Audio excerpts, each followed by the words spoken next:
وعلیکم السلام ورحمۃ اللہ. جی پوچھیں کیا سوال ہے آپ کا؟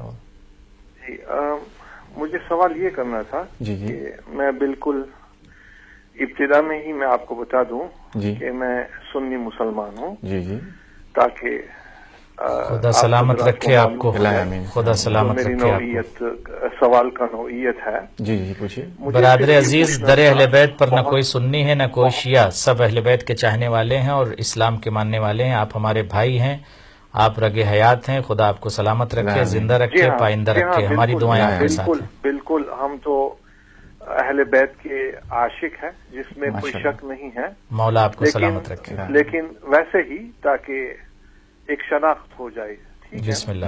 جی میں نے صرف یہ بات کہنی تھی مولانا کہ ایک عام انسان، اب میں نے قرآن اور حدیث سے بھی بات نہیں کرنی ہے، صرف عقل کی نظر ذرا سے اگر ہم دیکھیں کہ اگر میں نے کسی جگہ پر گھر خریدنا ہو تو عام انسان سب سے پہلی چیز وہ دیکھتا ہے کہ وہ ہمارے نیبرز کیسے ہوں گے، وہ علاقہ کیسے ہوگا، پھر ہی وہ وہاں جا کر گھر خریدتا ہے. اگر بازو میں کوئی ایسے چور اور بدماش قسم کے لوگ رہتے ہو تو خواہ وہ کرسچن ہو، یہود ہو، مسلمان ہو اور صاحب عقل ہو تو وہ کبھی بھی گھر نہیں خریدتا ہے.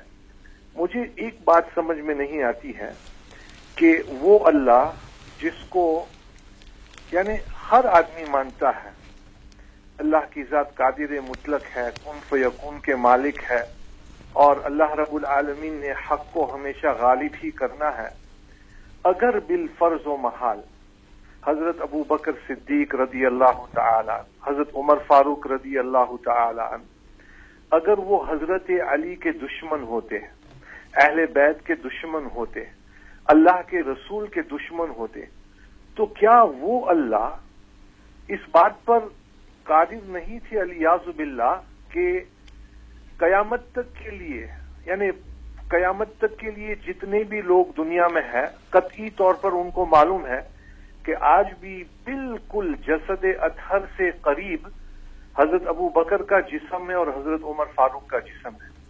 اس کا منکر تو کوئی بھی نہیں ہو سکتا ہے. آپ آج دیکھیں، دنیا کی مثال لے لیں، کوئی فٹ بال ٹیم ہو تو وہ کوچ ہوتا ہے، وہ سب سے اچھے کھلاڑی کو خریدتا ہے تاکہ اس کی ٹیم مضبوط سے مضبوط ہو جائے. اب اللہ پاک نے اپنے پیارے نبی کو آخر میں بھیجا اور اس بات پر بھی الیاذ باللہ الیاذ باللہ الیاذ باللہ اللہ کے رسول کیا اتنی قدرت نہیں رکھ سکتے تھے کہ اپنے سارے اصحاب کو، ان کے ایمان کو وہ باقی رکھ سکے؟ یعنی کوئی جس کے پاس تھوڑی سی بھی عقل ہو تو وہ اس پر ذرا غور کرے. اور اسی طریقے سے حضرت علی تو اتنے بہادر اور ان کے بیٹے حضرت حسن بھی اتنے بہادر، تو انہوں نے بالآخر حضرت معاویہ سے کیوں صلح کی اور بیعت کی، اور کیا وجہ تھی حضرت علی نے اتنے سال سے جو ہے کون سا ایسا تقیہ ہے حق کو چھپانے کے لیے کہ انہوں نے جو ہے شیخین کی ہاں کی اور نہ کی. خیر مولانا صاحب، میں صرف یہ ایک عقل سے بات کہہ رہا ہوں آپ کو کہ آپ ذرا غور کریں. ماشاءاللہ یہ ضروری نہیں ہے کہ جو آپ کہہ رہے ہیں وہ 100% ہو، آپ بھی ذرا غور کریں. یہ بہتر ہے کہ ایک آدمی ہر صحابی سے محبت رکھے. جزاک اللہ خیر. تھینک یو، بہت شکریہ. آپ جواب دیں گے؟ بسم اللہ. برادر عزیز، خدا آپ کو سلامت رکھے اور آپ کی زندگی طویل فرمائے. بہت ٹھیک کیا آپ نے اس طرح کے کوشچن کیے، اور اس طرح کے کوشچن ہونے چاہیے انفتاح ذہنی پیدا کرنے کے لیے.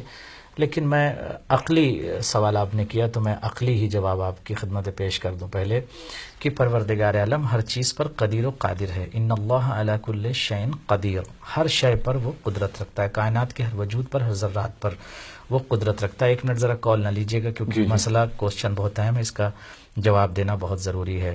وہ قدیر و قادر ہے. میں آپ کی خدمت میں برادر عزیز، آپ سن رہے ہیں، قابیل نے حابیل کو قتل کیا. اس سے پہلے اگر اللہ چاہتا تو قابیل پر عذاب نازل کر دیتا اور حضرت حابیل قتل ہی نہ ہوتے. تو پروردگار عالم قدرت رکھتا ہے، لیکن فعل سے پہلے، عمل سے پہلے کسی کو سزا نہیں دی جاتی ہے۔ اسی طریقے سے آپ دیکھ لیں کہ جو اور بھی زندگی آگے چلے آئے، رسول اکرم صلی اللہ علیہ وسلم کو مکے کی سرزمین پر بھیجا گیا، کافروں کے سامنے، دشمنوں کے سامنے، حاسدوں کے سامنے، ناقصین کے سامنے، جاہلین کے سامنے، منافقین کے سامنے، نہ چاہنے والوں کے سامنے پریکٹیکل طریقے سے نبیوں کے سردار نے 40 سال تک سائلنٹ رہ کر، خاموش رہ کر، صامت رہ کر، ساکت رہ کر اپنی زندگی کے زبدے کو، نبضے کو، ایبریویشن کو، خلاصے کو، کردار کو، کریکٹر کو پیش کیا۔ دشمن جب یہ کہنے لگا کہ انت الصادق والامین، آپ صادق ہیں، آپ امین ہیں، کردار کا سکہ جم گیا۔ رہی بات یہ کہ نبی کے ساتھ مثلا جو افراد تھے، آپ نے صحابہ کرام کا نام لیا، جانتے تھے مولا متقیان، آپ فرما رہے تھے بہت بہادر تھے، تو کیوں ان کو اپنے ساتھ رہنے دیا؟ مسئلہ صرف یہی ہے برادر عزیز، مسئلہ صرف یہی ہے۔ آپ مجھے بتائیے، آپ غور کیجئے، آپ فکر کیجئے کہ کسی عمل سے پہلے کسی کو سزا نہیں دی جاتی۔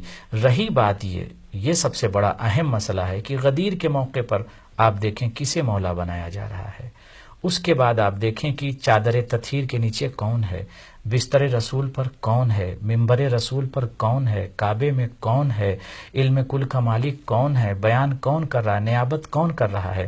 پھر آئیے آپ غور کیجئے، آپ خود سوچئے، غور کیجئے وجہ کیا تھی۔ چھوڑیے حضرت علی کو، رسول خدا صلی اللہ علیہ وسلم کے اگر یہ صحابی تھے اور ان سے محبت کر رہے تھے، مجھے آپ بتائیے کہ اگر آپ کے والد صاحب کو خدا سلامت رکھے، اگر زندہ ہیں تو، اگر انتقال کر گئے ہیں تو غریق رحمت کرے، مگر مجھے بتائیے کہ اگر آپ کے گھر میں کسی کا انتقال ہو جاتا ہے تو آپ لاشیں پر آئیں گے، تقسیل اور تکفین کے لیے آئیں گے، تجہیز کے لیے آئیں گے، یا لاشا چھوڑ کے آپ حکومت کے لیے یا پارلیمنٹ میں چلے جائیں اور جا کر اپنے حکومت کے حوالے سے گفتگو کرنے لگیں؟ آپ مجھے بتائیے عقلی طور پر، اگر آپ کو محبت ہے اپنے پدر سے، اپنے والد سے، تو آپ یہاں رہیں گے؟ مجھے بتائیے، میں خود یہی سوال کر رہا ہوں 25 ایئر سے امت مسلمہ سے کہ لاکھ سوا لاکھ حاجی جسے دنیا کے تمام مصنفین نے لکھا، اگر آپ کو ریفرنس چاہیے میں آپ کو ریفرنس دوں گا، اہل تسنن کے بہت سارے راویوں نے لکھا کہ غدیر میں ایٹ لیسٹ 1,20,000 مسلمان موجود تھے جو حج کر کے آئے، اور رسول 28 سفر کو اس کائنات کو چھوڑ کے جاتے ہیں، تو یہ 2 مہینہ 10 دن میں یہ مسلمان 1 لاکھ مسلمان کہاں گئے؟ کہاں چلے گئے؟ رسول کے جنازے پر کیوں نظر نہیں آتے ہیں؟ سقیفہ میں کیا کرنے گئے تھے؟ یہ زیادہ ضروری تھا کہ حکومت کو ہم طے کریں کہ کون بنے گا خلیفہ اور کون رہبر بنے گا اور کون امام بنے گا، کون پیشوا بنے گا، یا یہ ضروری تھا کہ سب سے پہلے ہم یہاں پر تغسیل و تکفین و تجہیز کا انتظام کریں اور رسول اللہ کے جنازے پر نماز جنازہ پڑھیں؟ آپ خود غور کریں کہ کون محبت کر رہا تھا اور کس نے نماز جنازہ پڑھائی اور کس نے غسل دیا؟ کیوں تاریخ سے نہیں پوچھتے؟ پھر دوسرا سوال یہ ہے، آپ خود سوال کیجئے تاریخ سے کہ کون ہے جو در بطول کو جلانے والا؟ کون ہے کہ جس نے جو ہے باغ فدق کو غصب کر لیا اور نہیں دیا؟ آپ خود سوال کیجئے، چیک کیجئے۔ میں کسی کو کچھ نہیں کہتا ہوں، لیکن تاریخ کے جو حقائق ہیں ہم سب کی عزت کرتے ہیں، آپ کا بھی احترام کرتے ہیں۔ آپ سلامت رہیں، ہمارے اہل سنت بھائی ہماری جان ہے، سلامت رہیں، لیکن پلیز ریئلٹی کی طرف آئیے، حقانیت کی طرف آئیے، سچائی کی طرف آئیے۔ اور سرکار اگر جانتے تھے، فرض کریں میں نے عرض کیا کہ دیکھیے صدیق اکبر کا جو خطاب ہے وہ مولائے متقیان کا ہے، اس لیے کہ آپ خود کہتے ہیں کہ علی جو ہے کرم اللہ وجہہ۔ واٹ ڈز اٹ مین کرم اللہ وجہہ؟ اس کا مطلب یہ ہے، آپ تفسیر کر لیجئے، یہی ہمارے برادران ایمانی اہل سنت فرماتے ہیں کہ جس کا سر کبھی بت کے سامنے نہیں جھکا، اس لیے کرم اللہ وجہہ۔ تو جس کا سر بت کے سامنے نہیں جھکا، جو سچ بولتا تھا، بلکہ یوں کہہ دوں کہ سچائی کا مرکز تھا جو، وہ اہل بیت، ان کی ہمیں اتباع کرنی چاہیے، یا وہ افراد جو اسلام لائے اور اسلام لانے کے بعد لقب اور القاب کے ساتھ اپنے آپ کو صدیق کہنے لگے، آپ ان کو فالو کریں۔ آپ کی مرضی ہے، آپ جسے چاہے فالو کریں، یہ آپ کا اختیار ہے، ہمیں کوئی مسئلہ نہیں، لیکن آپ سچائی کی طرف، ریئلٹی کی طرف آئیے۔ دوسری سب سے اہم بات جو آپ نے ذکر کیا کہ مولائے متقیان نے جو جنگ کی، مولائے متقیان نے جنگ کی، سب سے اہم مسئلہ یہ ہے کہ رسول خدا کی حدیث موجود ہے، یا علی آپ کے مقابلے میں جو آئے گا وہ باغی ہوگا، اور حضرت عمار یاسر کے لیے ارشاد فرمایا تھا، یا عمار تقتلک فئۃ الباغیہ، عمار تم کو ایک باغی گروپ قتل کرے گا. یہ رسول کی حدیث ہے. اگر آپ کو ریفرنس چاہیے میں ریفرنس آپ کی کتاب سے دوں گا، اس میں یہ موجود ہے، یہ کوڈ ہے کہ باغی گروہ آپ کو قتل کرے گا. تو باغی گروہ کون ہے؟ جس نے مولا متقیان سے جنگ لڑی. اور میں یہ دعا کرتا ہوں یقینی طور پر جو علی کے چاہنے والے ہیں خدا علی کے ساتھ محشور کرے، اور جو دشمن علی کے چاہنے والے ہیں. ایک سوال ان کا یہ تھا جس میں کہ شیخین کو پہلوئے رسول میں دفن کیا گیا، یہ ایک سعادت ہے، یہ ان کے لیے بہت بڑی بات ہے. جی جی اس حوالے سے سوال بھی تھا. جی تو اب ایک تو بات یہ کہ اگر یہی سعادت ہے تو پھر یہ سعادت حضرت عثمان رضی اللہ تعالیٰ عنہ کو کیوں نہیں ملی؟ ہاں بالکل. کیا مطلب پروگرام کا وقت ختم ہو رہا ہے تو لاسٹ نہیں میں اس کمپلیٹ کو کر لیں دیجیے، بہت امپورٹنٹ کوسچن اہم بات ہے. جی کنٹرول روم سے گزارش ہے کہ تھوڑا پروگرام 5-10 منٹ تھوڑا سا اور دے دیں اگر پاسبل ہو، تاکہ مولانا میسج کمپلیٹ کر دیں. جی تو ایک تو یہ ہے، اور ایک سوال انہوں نے یہ کیا تھا کہ حضرت علی نے ہمیشہ شیخین کی ہاں کو ہاں اور نہ کو نہ کہا. یہ شیخین کی ہاں کو ہاں اور نہ کو نہ نہیں کہا، بلکہ اسلام کے بارے میں جو مفاد اسلام کے لیے جو ہو سکتا تھا اس میں مدد کی ہے. شیخین کی پرسنلی حضرت علی نے کوئی مدد نہیں کی. آسان تاغا بین القوسین میں ایک جملہ کہہ دوں کہ مجھے ایک جملہ مولا متقیان کا دکھا دیجئے جس میں مولا نے یہ کہا ہو کہ اگر شیخین نہ ہوتے تو میں ہلاک ہو جاتا. بلکہ حضرت عمر نے یہ کہا 72 مرتبہ کہا، 70 یا 72 مرتبہ، لولا علی لا ہلاک عمر، اگر علی نہ ہوتے تو میں ہلاک ہو جاتا. حضرت عمر کو پتا تھا کہ ہلاکت الگ شے ہے، شہادت الگ شے ہے. تو وہ حضرت عمر نے خود یہ ارشاد فرمایا کہ علی اگر نہ ہوتے تو میں ہلاک ہو جاتا. تو یہ جملہ کس کا ہے؟ حضرت علی کا ہے یا حضرت عمر کا ہے؟ آپ غور کریں، فکر کریں.